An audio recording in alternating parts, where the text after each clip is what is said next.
un atelier en ouverture de ce journal, celui dédié au pays de l'Afrique centrale dans le cadre de l'enquête pour télédétection de l'évaluation des ressources forestières mondiales 2025. Le point avec Tatiana Minko et Richard Mobiwa. Estimées à plus de 220 millions d'hectares, les forêts d'Afrique centrale sont confrontées au braconnage et à la surexploitation, toutes choses qui aggravent le réchauffement climatique et les moyens de subsistance des populations locales. Pour le suivi et la surveillance des forêts du bassin du Congo, la FAO innove par l'utilisation d'une technologie de pointe, la télédétection. La tenue de l'atelier à Libreville revêt donc deux sens. Le sens de l'importance que le Gabon met sur la préservation de la ressource forestière, une préservation non pas statique mais aussi dynamique. La forêt, dans un premier temps, nous protège, nous nourrit et nous soigne. Mais il faut aller jusqu'à mieux inventorier, à mieux l'évaluer, évaluer les capacités. Qu'est-ce que ça représente aujourd'hui? Est-ce qu'on a toujours un couvert forestier qui est important? Pendant 2 jours, les participants de la sous-région d'Afrique centrale s'emploieront à la maîtrise de la télédétection pour analyser les dynamiques forestières. On va leur montrer concrètement comment utiliser un outil qui s'appelle Collector for the Nine, qui est un outil simple d'utilisation qui permet de rassembler, de collecter des données sur le couvert spatial, sur le paysage. Et une fois qu'on aura rassemblé tout ça, on pourra produire des statistiques mondiales sur les changements du couvert forestier et sur les principaux moteurs de ces changements. L'évaluation forestière mondiale se fait tous les 5 ans. La FAO soutient les efforts des pays dans le suivi du programme 2030.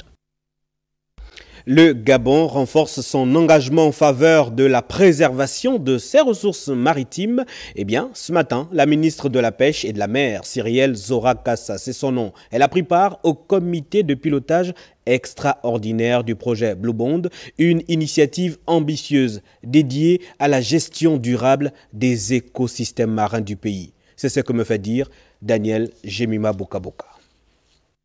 Réunis autour de cette session stratégique, les membres du comité ont tenu la feuille de route du projet, marquant ainsi une étape clé dans sa mise en œuvre. Cette réunion a notamment permis de valider le lancement des travaux soutenus financièrement par The Nature Conservancy en attendant l'appui du Fonds de préservation pour la biodiversité du Gabon. Au lendemain de la signature de la convention avec nos partenaires américains pour la préservation de l'espace maritime gabonaise, qu'on a appelé Obligation Bleue, le Premier ministre avait par arrêté mis en place un comité de pilotage. Donc il s'agissait pour nous aujourd'hui, sous l'autorité de Madame le ministre de la Mer et de la Pêche, de valider la feuille de route de l'unité de gestion du dit projet. À travers cette initiative, le ministère de la Pêche et de la Mer réaffirme sa volonté d'assurer une exploitation responsable des ressources marines, tout en veillant à la conservation du patrimoine maritime national. Nous avons été honorés d'avoir parmi nous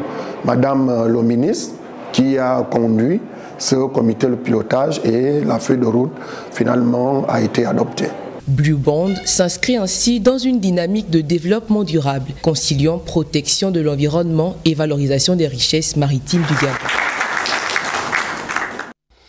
Recueillir des propositions concrètes pour redynamiser l'économie du pays. C'est l'objectif des rencontres sectorielles entamées ce matin par le ministre de l'économie et des participations. La Fédération des entreprises du Gabon a ouvert cette série d'échanges. Rodrigue Mukanzanzaï, Prestine Ngwayman, Paul Jessica Kolnduntumu.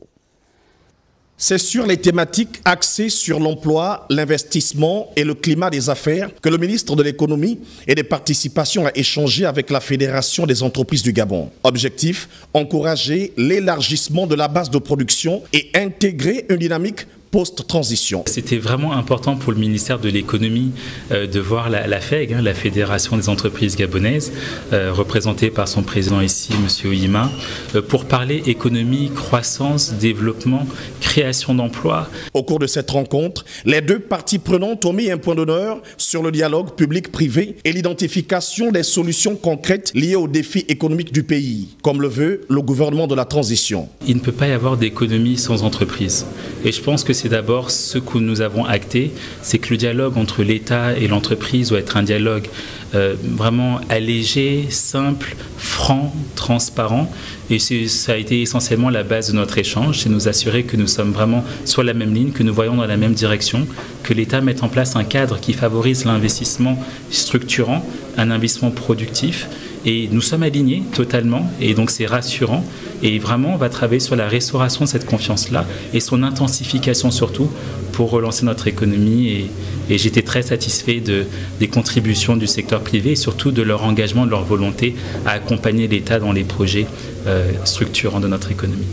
L'économie gabonaise doit s'appuyer sur des bases solides et inclusives, dixit Marc-Alexandre Doumba, qui est l'autorité monétaire du Gabon. Cette série de rencontres sectorielles entamées permettra de façon pragmatique d'impulser une dynamique économique. La coordinatrice du système des Nations Unies, les représentants des ministères de l'économie, la direction générale de la statistique, le SOSUP et plusieurs acteurs du système éducatif, tous réunis ce matin autour du ministre d'État, ministre de l'Éducation nationale, en toile de fond, la problématique de collecte des données pour un meilleur rendement des résultats scolaires. Nathalie Abouyanoke, Gérard Mindou, reportage. Mettre en place une véritable stratégie de collecte des données dans le système éducatif. La question est une réelle préoccupation et cette dernière est à l'origine de nombreux dysfonctionnements dans les établissements du premier et du second degré du Gabon.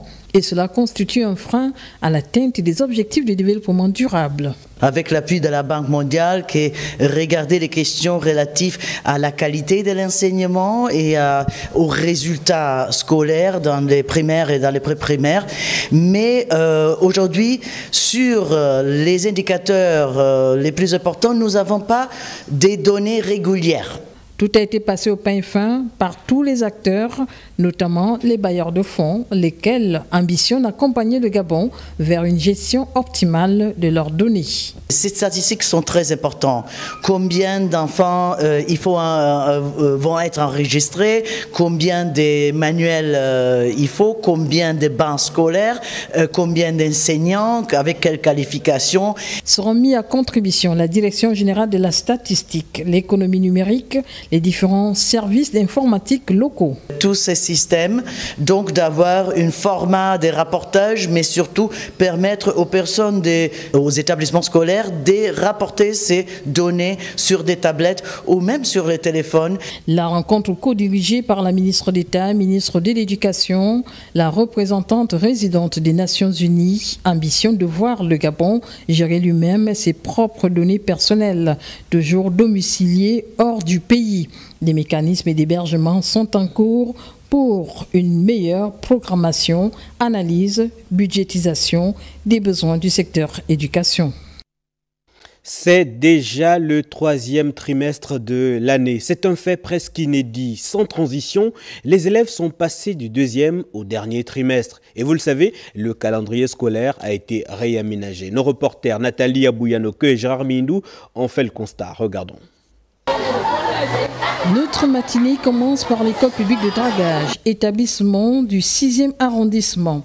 Ce début du 3e trimestre est une occasion propice pour le bilan du 3e et 4e palier, soit un bilan jugé positif par l'ensemble des personnels. La période des vacances par rapport à l'élection présidentielle va coïncider avec la signature des bulletins au compte du 3e palier.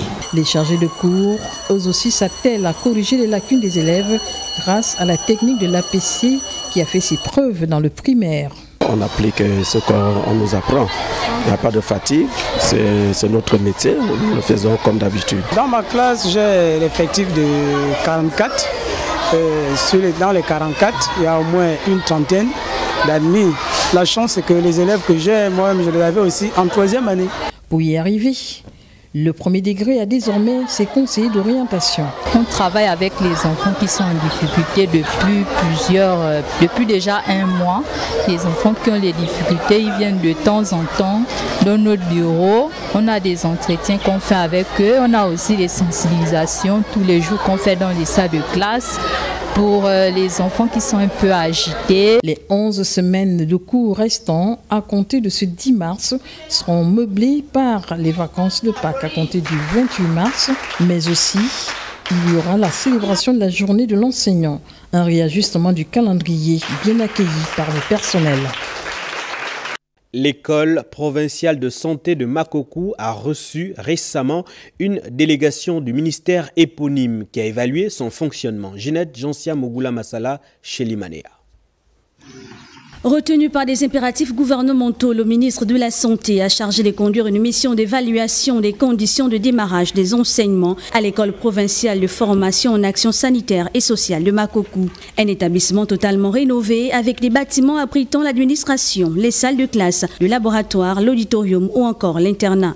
Les cours ont commencé à l'école il y a environ un mois. Bien sûr, il y a quelques petits réglages à faire sur le plan de l'électricité, sur le plan de l'accueil des étudiants au niveau de l'internat, sur le plan de l'adduction à l'eau, l'équipement progressif en matériel bureautique. Mais dans l'ensemble, les choses ont très bien commencé. La mission dépêchée par le professeur Adrien Mougougou avait pris le temps d'échanger sur les acquis liés à la réouverture de cette école fermée depuis près de 20 ans. L'eau, la connexion, la salle multimédia ou encore la bourse. Après avoir fait le tour de l'établissement, nous nous sommes rendus compte qu'il y a effectivement des choses qui sont acceptables, d'autres qui sont encore plus acceptables, qui nous amènent à penser que nous sommes sur la bonne marche pour avoir effectivement un établissement qui répond aux normes. Aujourd'hui, on a une école qui se porte bien et qui va apporter la réponse auxquelles les populations de Makokou attendent depuis longtemps. Au nom du ministre, le directeur de cabinet a invité les étudiants à demeurer confiants dans la résolution progressive des attentes exprimées.